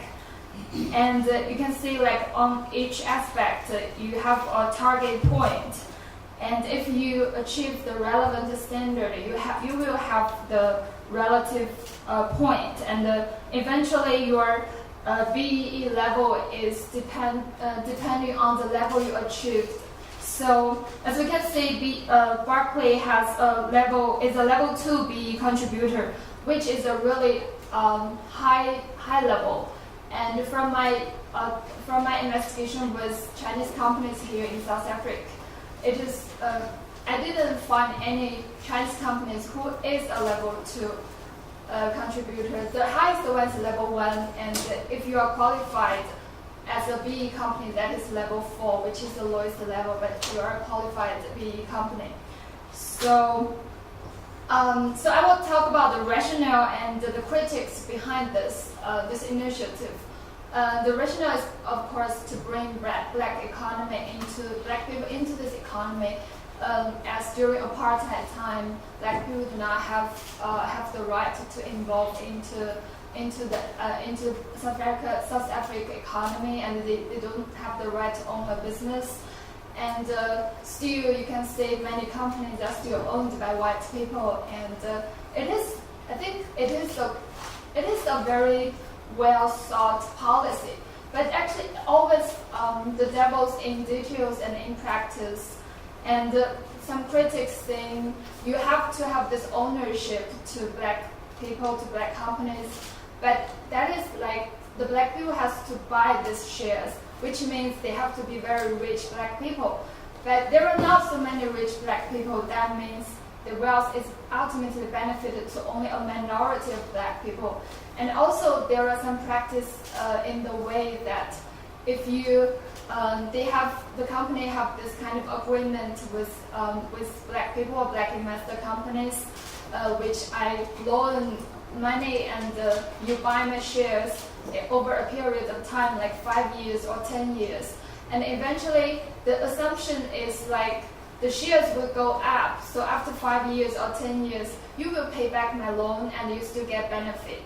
But what if the shares is going down? That is a lost business, so that makes the black people even more vulnerable. So there are some critics, also some like this is another kind of racism and discrimination, because that is like you hire people, or when you find partners, you just based on race and not based on the qualifications. So there are critics, and I believe this is not the initial intention of government, but it does has problems. So I talked to several Chinese companies, and the first one, as a few of my colleagues mentioned, the New Hope, it is a very large private enterprise in China, and they are not a BEE qualified company yet. And the spokesperson told me they really would like to be one because, as a BE company, that is, unless you are a BE company, then you have the qualification to bid for a government procurement. And they really would like to be a BE company because they are targeting for the long-term investment, and they think it is good to have a BE qualification as they plan to have a long-term investment here. But the ownership is the part they would never want to give up. They would like to be 100% owned. So they just are trying to find other ways to be a BE company, but they're still struggling and they haven't found a way yet. So for the second company, Huawei, I talked to their spokesperson, and Huawei is actually the highest level F thing in a Chinese company here in South Africa, which is level 3.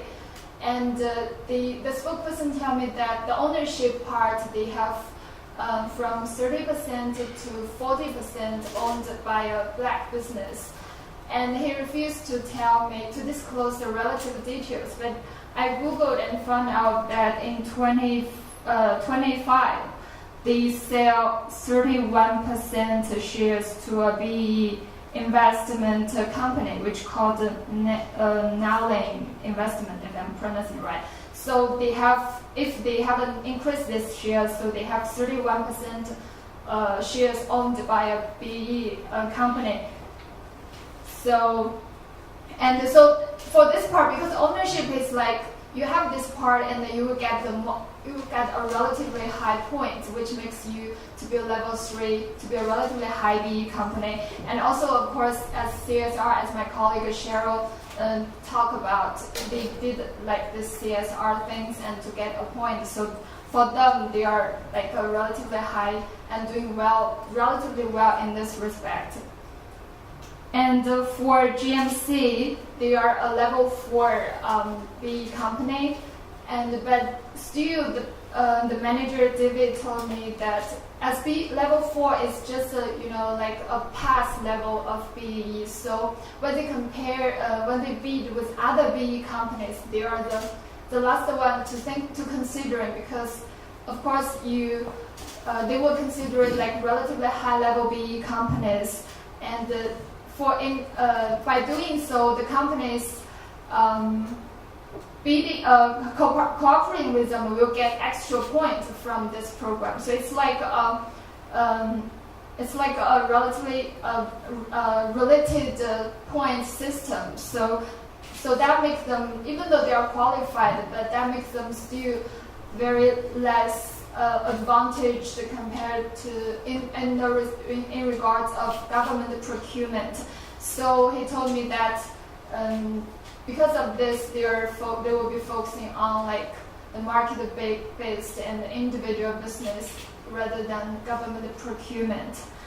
So yeah, and also talked to some experts and lawyers, which I haven't done much, but I think I will continue on doing this. Like lawyers and the consultants, about whether, in their experience, whether those Chinese companies and Western companies, if they are doing different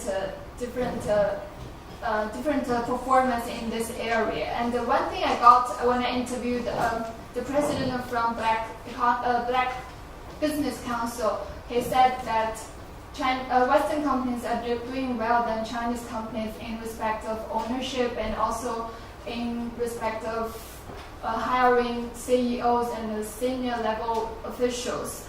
So yeah, this is basically I found during the last week, and I will, as I said, I will continue to have more professional knowledge from those experts and have a relatively broad understanding of this policy. Thank you.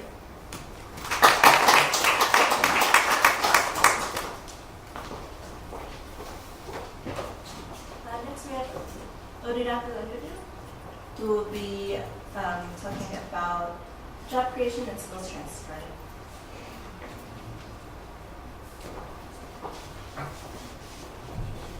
Good evening, everybody. Good evening, everybody. I'm talking about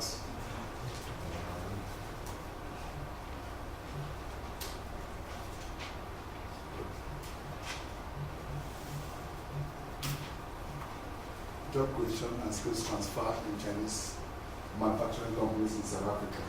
First of all, let me say that there are three reasons why I decided to delve into this topic. One was the Nigerian experience. You know, there was something that happened in Nigeria which prompted me to think about South Africa. One of my reporters investigated a company in Nigeria and found that there were certain departments in that manufacturing company where Nigerians were not allowed to work. So if you are a foreign company and you don't allow the locals to work in certain departments, you are not trying, because at the end of the day, the locals will not be able to manufacture that product if you exclude them from certain departments. The second reason is that I was trying to find out if, you know, South Africans, you have an automotive industry here, you know, such as FAW. I wanted to find out whether South Africans could manufacture cars if the Chinese who owned FAW decided to leave the next day. So I wanted to look at whether it was possible for South Africans to actually do such a thing. The third one was entrepreneurship. I was trying to find out if, you know, some South Africans who have worked in some of the manufacturing companies owned by Chinese could become entrepreneurs.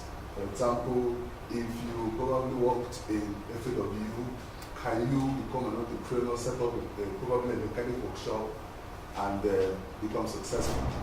These were the reasons why I decided to. So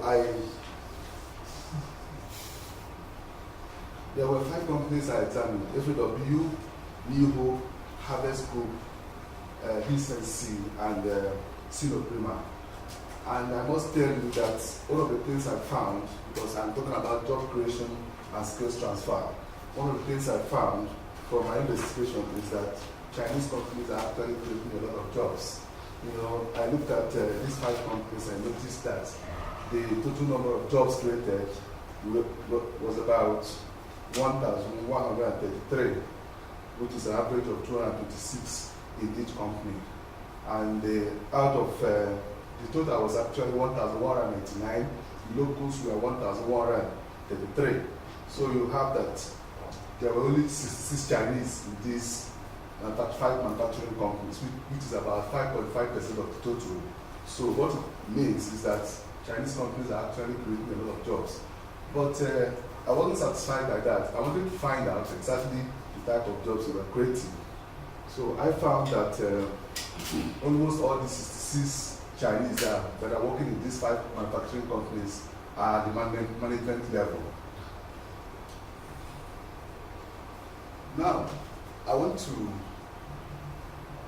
look at these were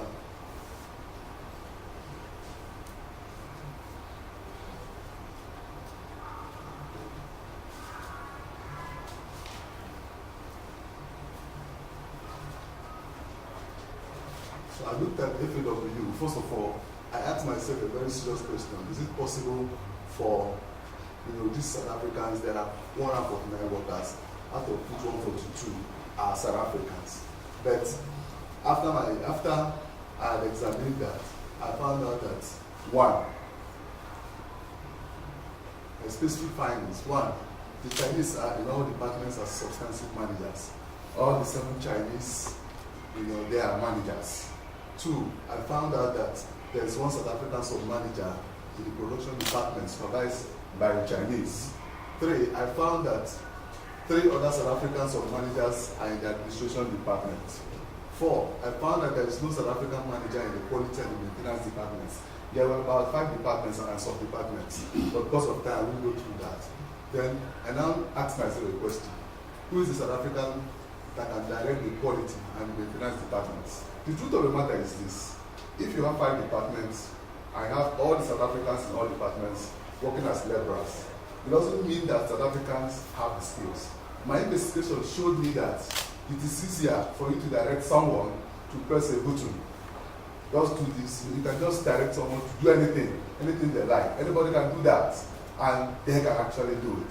But as long as South Africans have not come to a level where a manager, for example, can do this, which means a manager who is capable of directing South Africans to do something in the maintenance department or quality department has that capacity to actually support the production.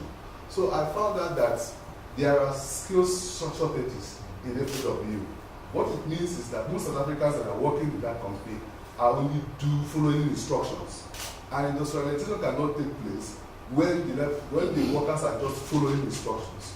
You need to have South Africans who are directing and giving those instructions. I didn't find that in the quality department and maintenance department. So, again, I will leave the quotes, then go down to the summary of what I found from these companies.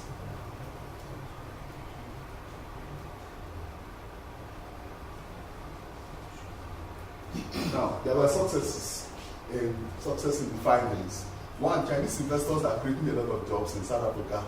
And South Africa, in Africa, according to McKinsey, out of about 1,000 Chinese enterprises in Africa, surveyed by McKinsey, 89% were African workers.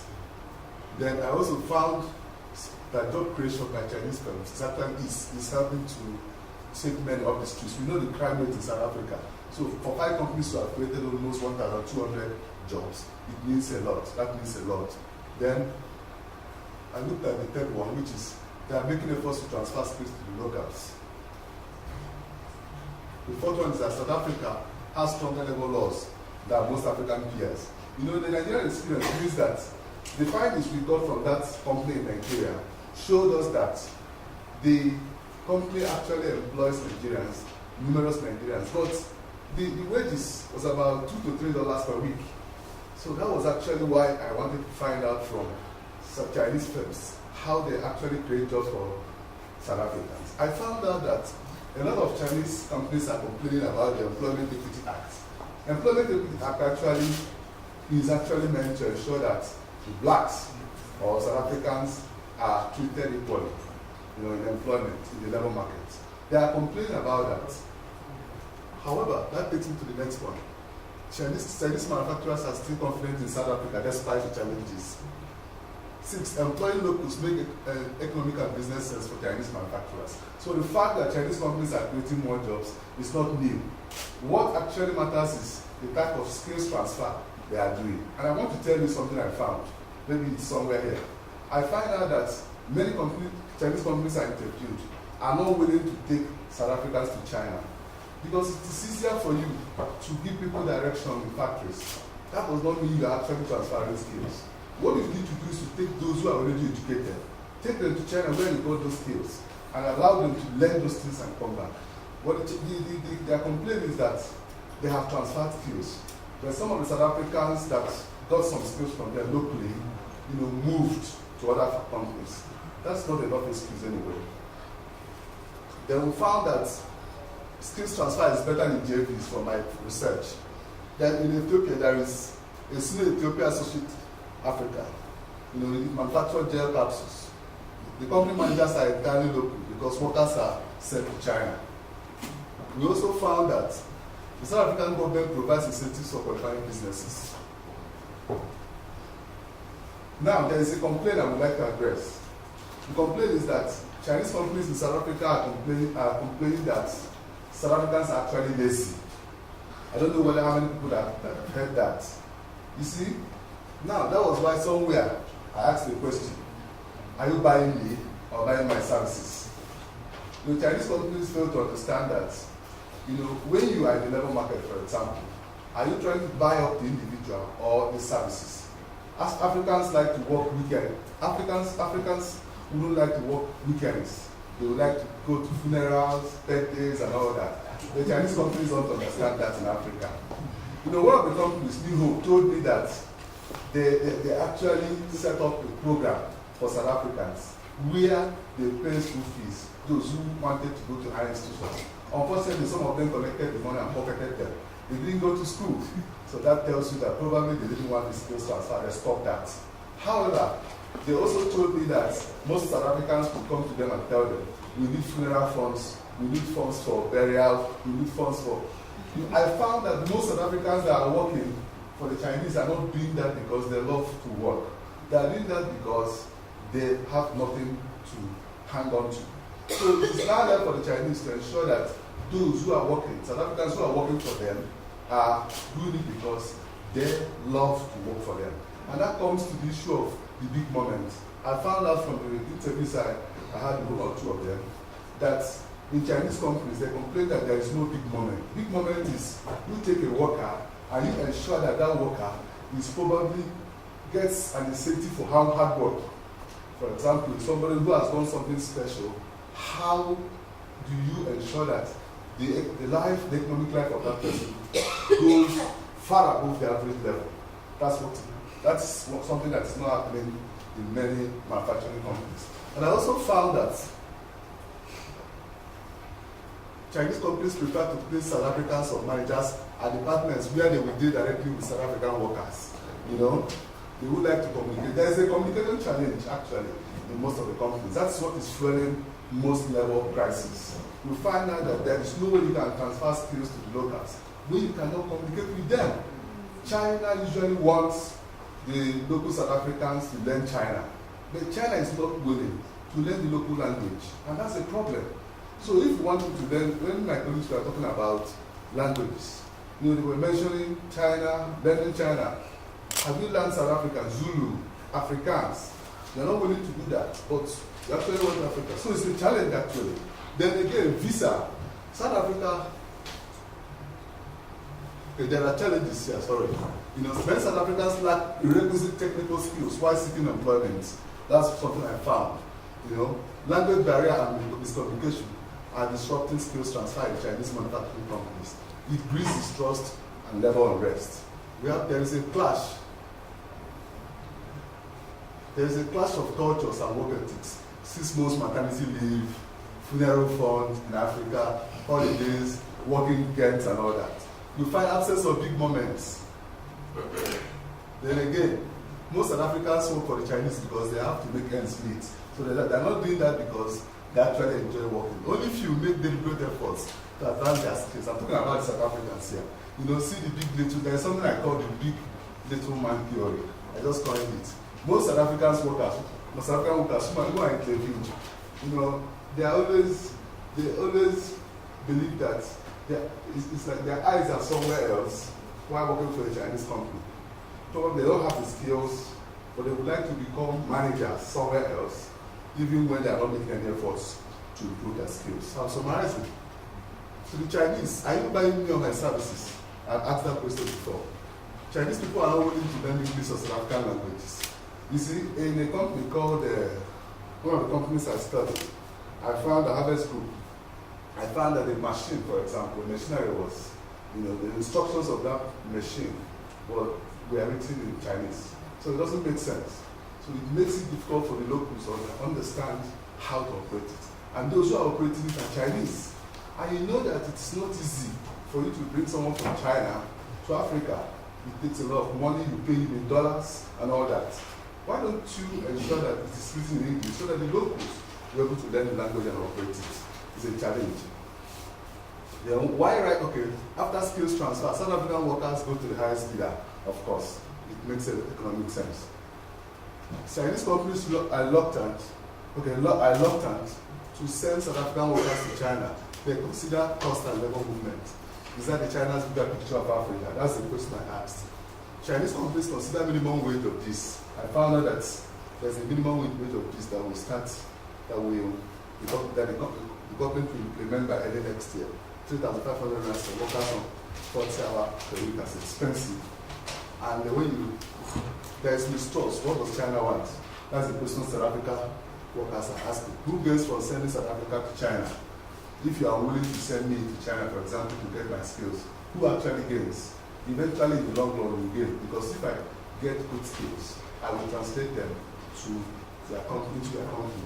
South Africa risks losing, that's a red flag from my findings. South Africa risks losing Chinese manufacturers to other African economies owing to level costs. They are complaining that level costs are expensive, and there are also visa challenges.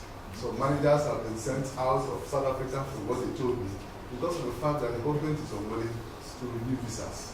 So these are some of the findings, and I believe that if you look at a country like Ethiopia, you find out that they have a better business environment than what I saw in South Africa.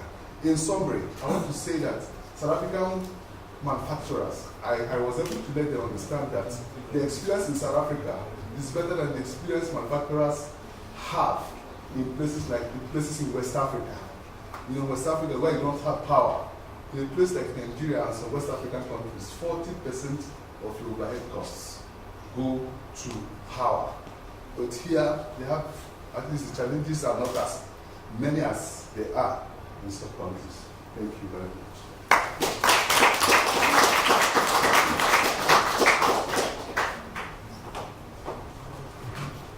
Okay, we have our final speaker, Zheng Qingting from 21st Century Business Herald, also talking about an armored plan.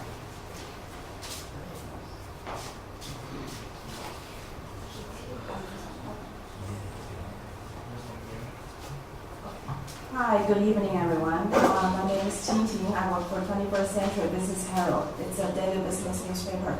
I'm based in Beijing. My topic is about manufacturing cooperation between the two countries. And I think it makes perfect sense that South Africa is the main destination of Chinese investment in South Africa, given that South Africa is the largest economy in Africa. Well, in the past, I think a lot of attention has been given to industries such as mining and infrastructure and energy. Yeah. So, but at this moment, we see that manufacturing has become a new industry for the two governments to have cooperation. So why I chose to focus on automotive industry? Because I think there are two such reasons. For South Africa, I think the government is pushing really hard to make Eastern Cape to be the hub, the automotive hub of the whole continent. And for China, when it is pushing its own ambitious plan, One Belt, One Road, it needs to have some kind of industrial cooperation between Africa and China. So it also needs to relocate some of its heavy industries to some less developed regions like Southeast Asia, Latin America, and Africa. So I think automotive industry is developing kind of okay in South Africa when the whole economy is in recession. So here are some numbers. I'm not gonna read them. As you can see. If you check this graph, you can see that China is the number one vehicle production country, and South Africa is here, the number 22. And you see that at this moment there are 20 countries which exceeded the billion vehicle production mark in 2016, which is regarded as an international benchmark. So when I have an interview with some of the experts in this industry, they told me that South Africa has ambition to produce 1 million vehicle production by 2035. So you can see that this is actually on the sidelines of FOCAC Summit in Johannesburg in December 2015. So BAIC is Chinese-owned automotive company, and IDC is Industrial Development Corporations kind of South African's policy bank. So the two sides signed a MOU on the witness of the two countries' leaders. So you can see that this project has been given like a priority by the two countries. So this is the details of this project. Yeah, I think the total investment will be like 1.1 billion rand, and it will be this company actually. One thing is very interesting is Bike is a Chinese automotive company, but it has never sold any vehicles to South Africa. It just wants to build this huge plant in Eastport, in PE, inside the Kuha industrial area. And but then you can see that so that's the groundbreaking ceremony in August 2016. So you can see the a report done by Bloomberg. So sorry, maybe I made it wrong. 11 billion rand auto plant in South Africa. So it's the biggest investment in the country in 4 decades. So it's huge. However, there's some recent reports that the construction work has been delayed. So that's why I went to Kuha Industrial in PE. This is my findings. You can see that the plant is supposed to be finished by the end of this year. But when I went there, I saw that there are just a lot of mud, pond, and a big skeleton.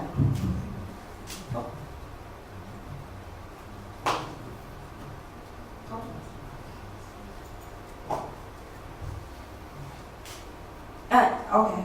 And then I asked the manager what really happened over there. They told me that they have met some biggest challenges that they have never expected before they came here. The biggest one is there are local small, medium-sized and micro enterprises came to their construction site almost every week, and they actually disrupt their work from time to time and gave them a lot of troubles. And I asked them, because you are located in an industrial area, you are supposed to be well protected by policemen or safety guards, or by the industrial areas commission, something like that.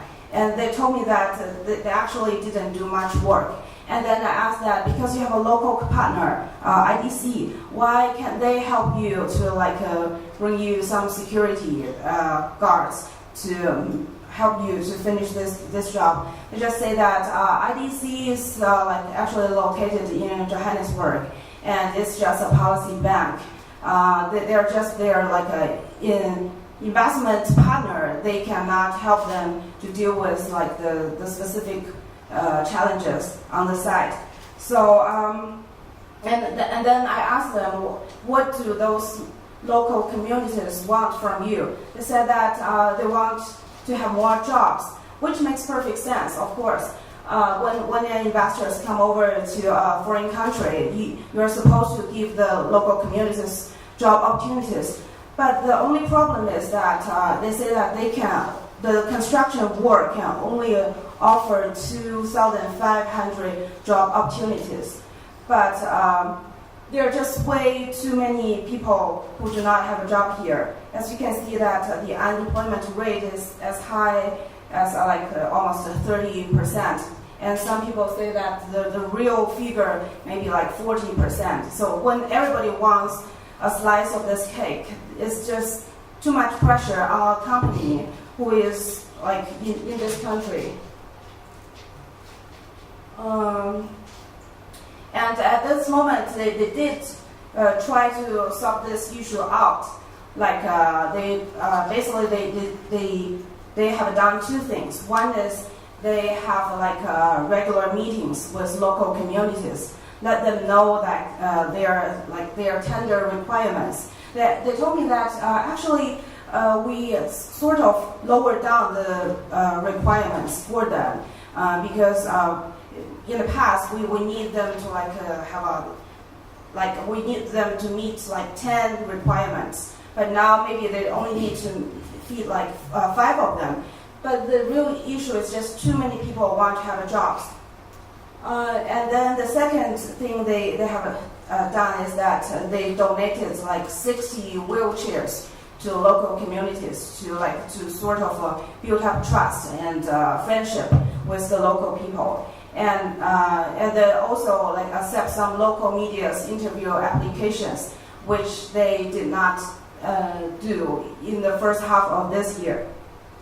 So they told me that the delay may be like 5 to 6 months. So the construction will be done next year, maybe next June or next July. But at this moment, they are trying to catch up the deadline, but it's still very difficult for them to do that. They just realized that because this is their first overseas plant, and they started thinking that the labor issues may be even more difficult than they had expected. So regarding Chinese investments, people always ask these 3 questions. And they think that, now they told me that they see that how difficult to meet the local people's expectations. But they try to meet their expectations some way or another. But there are actually another Chinese automotive companies which established a plant in PE within the Puha industrial area as well. So I went to that company, which is FAW, First Automotive Works, like my colleagues has mentioned. And there's a story I would like to share with you guys. I interviewed this worker, and he has worked for FAW for 11 years, which is quite long. He said that he first came to South Africa in 2004 as a refugee, and then in 2005 he got a work permit. So at the moment he was trying to get a job, but the problem is that because at that moment he only had work permit, which means he needed to renew his work permit every 3 months. And a lot of companies just do not want to hire him because they said that we would want to sign a long period contract with you, but you cannot do that. But FAW accepted him, so he started to work for FAW since 2006. In the first 7 years, he worked for FAW in Johannesburg's assembly plant. And then when the FAW moved its assembly plant to Puha area, he moved with the company as well. So he worked in Puha industrial area for 3 years, so in total 11 years. And he told me that in the very beginning, his salary was 12 rand per hour, but now his salary is 84 rand per hour. I think he also has some allowance or some basic salary as well. And he is also a leader of 10 worker team.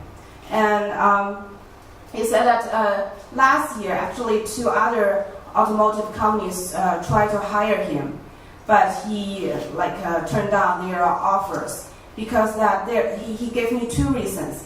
The first one is he feels like in Chinese company he has a better chance to get promoted because when he worked for Chinese companies, they kind of give him a lot of training opportunities. If he does not have some qualifications, Chinese companies would like to train him and give him a chance. The second impression on Chinese companies is that he does not feel inferior to his boss. He said that when he has some concerns or some difficulties, he can share with his Chinese colleagues. And so he feels like in this company it's just like a family. So that's why he stayed in this company for 11 years. So that's basically what I would like to share with you.